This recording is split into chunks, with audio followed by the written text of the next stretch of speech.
φτιάξουμε ένα διαφορετικό βιντεάκι. Κύριος που ήρθε να μας βοηθήσει με αυτό το αμάξι.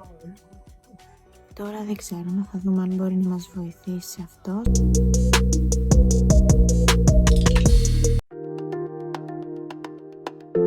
Και αφού αφήσαμε την Ελβετία, περνάμε τα σύνορα και μπαίνουμε Γαλλία, όπου κάνουμε μια μικρή στάση στο Λιόν και συνεχίζουμε το ταξίδι μας προς τη Νότια Γαλλία. Την περνάμε πολύ γρήγορα. Δυστυχώς αυτή τη φορά δεν έχουμε πολύ χρόνο να την εξερευνήσουμε.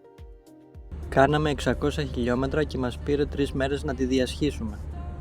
Ο Σεπτέμβριος έχει ήδη μπει και εμείς θέλουμε να προλάβουμε το καλοκαίρι της Ισπανίας, οπότε αφήνουμε την εξερεύνηση της Γαλλίας για το επόμενο ταξίδι. Θα έχουμε φροντίσει να βγάλουμε το αυτοκόλλητο χαμηλών εκπομπών για να μπορούμε να επισκεφτούμε όλες τις πόλεις όπου είναι εφικτό.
Είμαστε στη Γαλλία λοιπόν, πηγαίνουμε προς το κέντρο του Λιόν να το δούμε λίγο. Ψάχνουμε να βρούμε να παρκάρουμε, δεν βρίσκουμε πουθενά.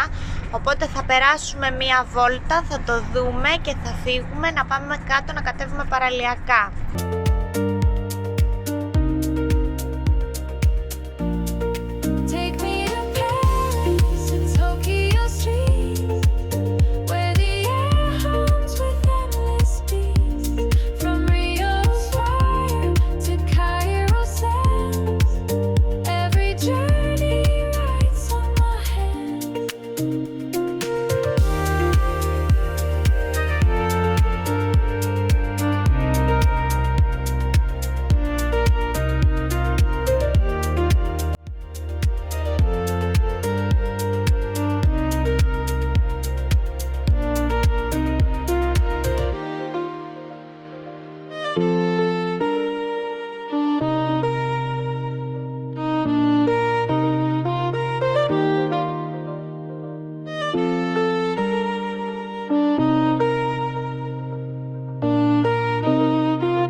Έχουμε φύγει λοιπόν από το μέρος που ήμασταν.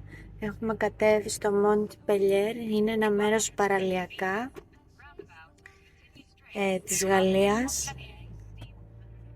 Είναι 1 η ώρα το βράδυ. Έχουμε βρει ένα πάρκινγκ που λέει ότι είναι safe για να παρκάρεις.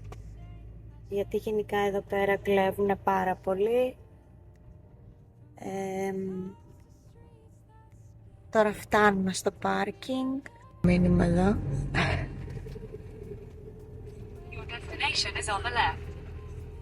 Έχει 2 αμάξι. Δεν είναι κανείς. Τι να κάνω. Θα δούμε. Είμαστε στο δρόμο, φεύγουμε από Μοντ-Πελιέρ. Δεν καταφέραμε να το δούμε, έπρεπε να έχουμε μία κάρτα να πληρώσουμε κάτι για να μπούμε μέσα στο κέντρο. Τώρα πηγαίνουμε προς μία πόλη Μπεζιέρ, έχει πάρα πολύ αέρα.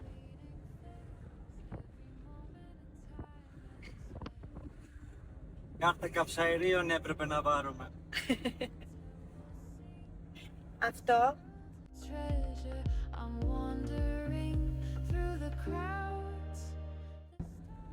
Και τώρα είμαστε μισή ώρα μακριά από Μπεζιέν. Θα πάμε εκεί, θα πάμε σε ένα πάρκο, θα πάμε σε μια πλατεία που έχει με συντριβάνια.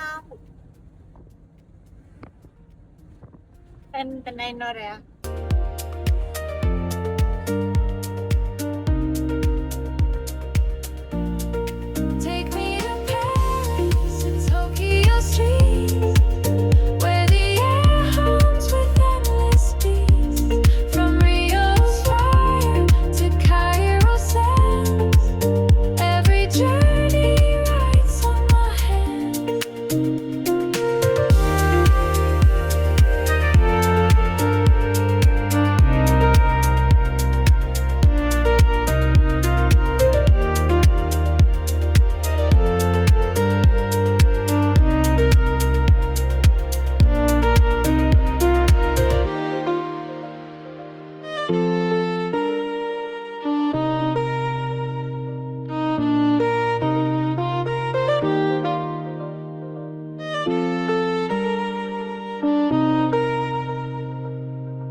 Φύγαμε λοιπόν από το πάρκινγκ που ήμασταν, πηγαίνουμε προς Παλαμό Ισπανίας. Θα πάμε σε ένα camper stop, στο οποίο πληρώνεις 20 ευρώ. Έχουμε φτάσει στην παραλία του Παλαμό.